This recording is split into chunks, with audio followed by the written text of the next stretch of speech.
Hello friends, welcome back to Book Demystified. Once again, and today we are going to discuss about the book, The Richest Man in Babylon by George S. Clason. You know what's crazy? This book was written almost a century ago, but it contains financial wisdom that's more relevant today than ever before. While everyone's out there looking for the latest cryptocurrency tip or the newest investment app, the real secrets to building wealth have been sitting right in front of us this whole time. Picture this. You're scrolling through TikTok at 2 a.m., watching some 18-year-old explain how they made six figures trading options, and you're thinking, where did I go wrong? Meanwhile, your student loan payments are due next week, your credit card balance keeps growing, and you're wondering if you'll ever be able to afford a house in this market. Sound familiar? Well, what if I told you that the answers to these modern money problems were figured out in ancient Babylon over 4,000 years ago? I mean, think about it. Babylon was the New York City of the ancient world. It was the financial capital where people from all over came to make their fortunes. And just like today, some people got rich, while others stayed broke, even when they had the same opportunities. The difference? The wealthy ones followed certain principles that we're going to dive into today. And I promise you, by the end of this video, you're going to have a completely different perspective on money, one that actually works. So, Clason starts us off with this guy named Bansir, who's basically the ancient equivalent of your friend who's always complaining about being broke while ordering DoorDash every night. Bansir is a chariot builder. Think of him as a skilled tradesman, maybe like a mechanic today. He's good at what he does, but he can't figure out why he's always struggling financially. His friend Cobby, a musician, is in the same boat. They're both talented, they work hard, but they're living paycheck to paycheck. Now here's where it gets interesting. They decide to go visit their old classmate Arkad, who has somehow become the richest man in all of Babylon. And this is where the story gets real, because haven't we all had that moment? You know, when you run into someone from high school on Instagram and they're posting pictures from their vacation in the Maldives while you're eating ramen for dinner again? But here's what's different about this story. Arkad doesn't flex on them or make them feel bad. Instead, he sits them down and explains exactly how he went from being just as broke as they are to becoming incredibly wealthy. And the beautiful thing is, his methods are so simple that you're going to be kicking yourself for not knowing them already. The first thing Arkad tells them is this, and I want you to really listen to this because this is going to change everything. He says that wealth is not about how much you earn, it's about how much you keep. I know, you've heard this before, but stick with me because the way he explains it is going to click for you in a way it never has before. He tells them about the time when he was young and working as a scribe. One day, this rich customer named Algamish comes in and offers to teach him the secret to wealth in exchange for some clay tablets. And what does Algamish tell him? For every 10 coins you earn, keep one for yourself. That's it. Save 10% of everything you make and pay yourself before you pay anyone else. Now, I can already hear some of you saying, but I can barely afford my rent. How am I supposed to save 10%? And that's exactly what Arkad thought too. But here's the thing. When you start tracking where your money actually goes, you realize you're spending way more on stuff you don't really need than you think you are. Let me give you a personal example here. Last year, I was complaining about not being able to save money, and then I actually went through my bank statements. Turns out I was spending almost $300 a month on subscription services I barely used. Netflix, Spotify, 3 different gym memberships because I kept signing up and forgetting to cancel, some meditation app I downloaded during a stressful week and never touched again. That's $3,600 a year that could have been in my savings account. The book talks about how most people have their expenses expand to fill whatever they earn. You get a raise, and suddenly you need a nicer apartment. Your bonus comes in, and you deserve that vacation. But the wealthy people in Babylon, they lived on 90% of their income, no matter how much they made, and they kept that other 10% sacred. But saving money is just step one. The second principle that Arkad teaches is even more powerful. He says, make your gold work as hard as you do. In other words, don't just stuff your money under a mattress. Put it to work earning more money for you. Now, in ancient Babylon, they didn't have index funds or 401ks, but they had something even better in some ways. They had personal relationships with successful merchants and landowners who needed capital. Arkad would loan his saved money to these people for profitable ventures, and they'd pay him back with interest. Today, we've got it even easier. You can open a high-yield savings account online in about 10 minutes and start earning interest immediately. You can invest in index funds that track the entire stock market. You can put money into your company's 401k and get free matching funds, which is literally free money that most people leave on the table. I remember when I first started investing, I was terrified. All those numbers and charts and terms like expense ratios and diversification, it felt like learning a foreign language. But you know what I realized? The people who get wealthy aren't necessarily the ones who understand every detail of the stock market. They're the ones who start early and stay consistent. The third principle from the book is about protecting your wealth. Arkad warns against get-rich-quick schemes and investments you don't understand. He tells the story about a guy who lost all his money investing in a scheme to buy jewels from far-off lands, but the person running the scheme was a brickmaker who didn't know anything about jewels. Sound familiar?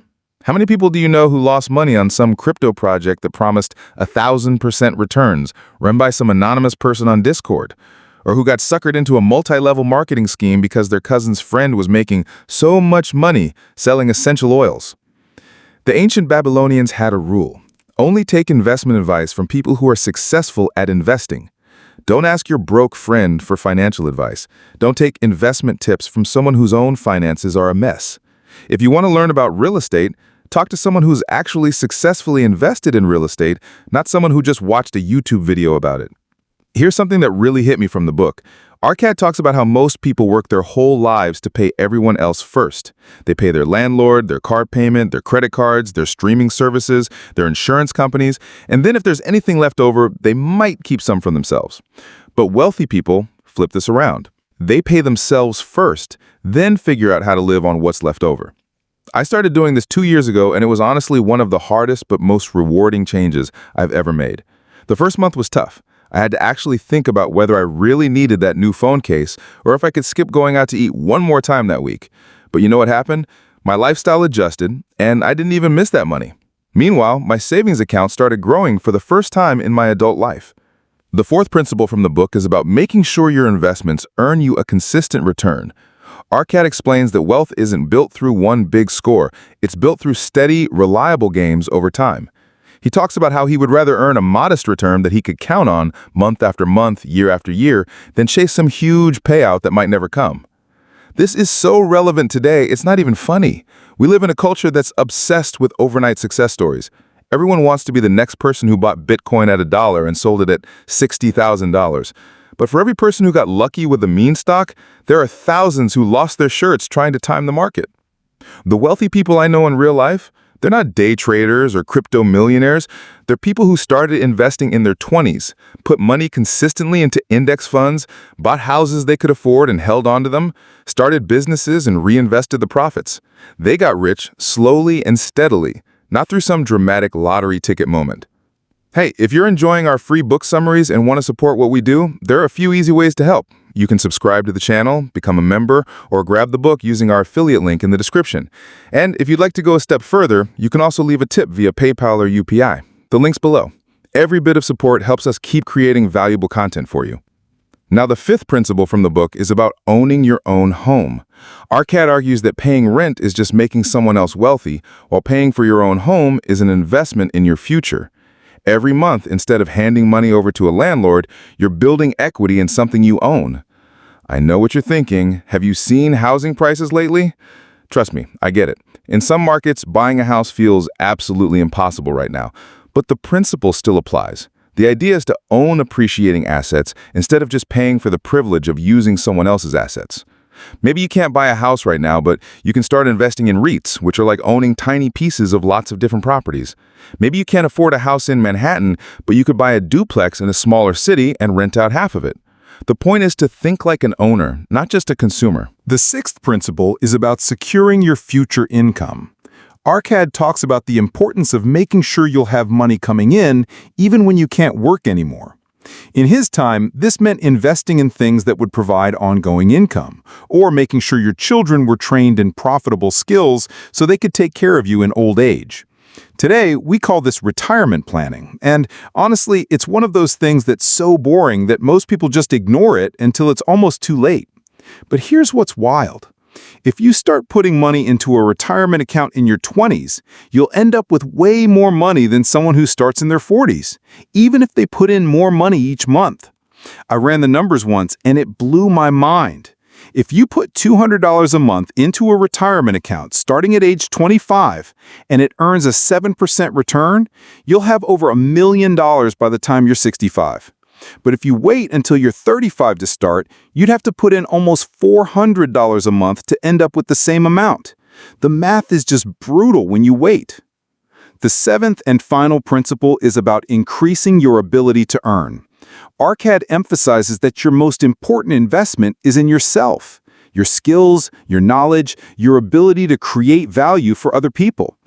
This one really resonates with me because I've seen it play out so many times. The people who keep learning, who stay curious, who invest in developing new skills, they're the ones who keep getting promoted, who start successful side hustles, who become valuable enough that companies fight to hire them.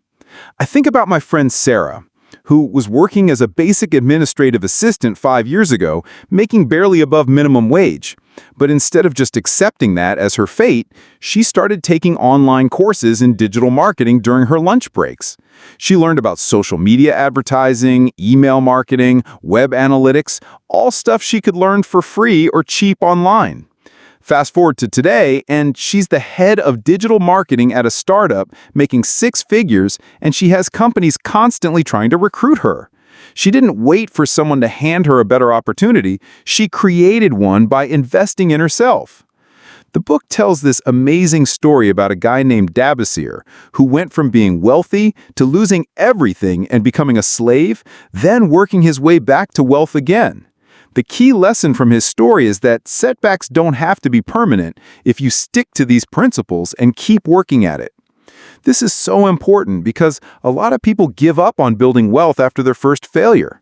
Maybe they invested in something that didn't work out, or they had to drain their savings for an emergency, or they made some financial mistakes when they were young. But Demystified proves that you can always start over, and often the lessons you learn from failing make you stronger the second time around.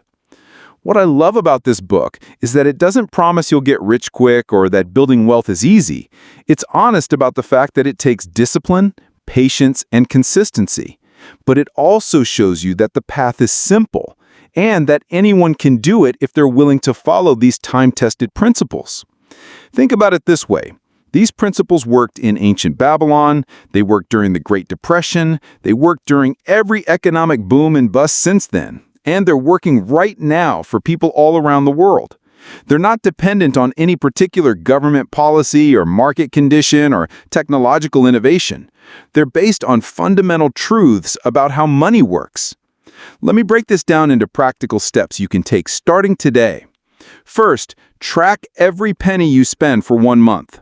I mean everything. That $4 coffee, that $1.99 app purchase, that $12 Uber when you could have taken the bus. Just write it all down. You'll be amazed at where your money is actually going.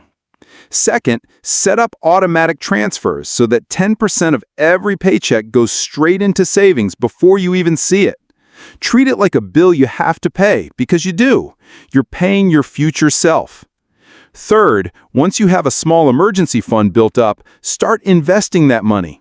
If your job offers a 401k match, contribute at least enough to get the full match. If not, open an IRA and start putting money into low-cost index funds. Don't overthink it. Simple, diversified, low-fee investments that you hold for the long term. Fourth, invest in yourself. Read books, take courses, develop skills that make you more valuable. The goal is to increase your earning power so that 10% of your income becomes a bigger and bigger number. And finally, be patient. Building wealth is like growing a tree. It starts slow, but once it gets established, it grows faster and faster. The key is to plant the seed and keep watering it even when you can't see much progress.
The ancient Babylonians also understood something that we've kind of lost sight of today, the difference between needs and wants.